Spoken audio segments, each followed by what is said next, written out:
Мұқағали Мақатаев, үш бақытым. Ең бірінші бақытым халқым менің, соған берем ойымның алтын кенін. Ол бар болса, мен бармын, қор болмаймын, қымбаттырақ алтыннан нарқым менің. Ал екінші бақытым тілім менің, тас жүректі тілімнен тілім дедім. Кей-кейде дүниеден түңілсем де, қасиетті тілімнен түңілмедім. Бақытым бар үшінші отан деген. Кім мықты десе біреу отан дерем, оты сөнген жалғанда жан барсын ба, ойланбай-ақ келдағы отал менен.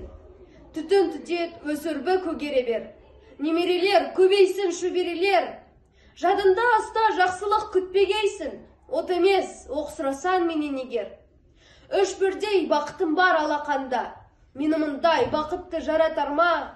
Үш күн нұрын төгеді аспанымнан, Атырау, Алтай, Арқа, Алатауға.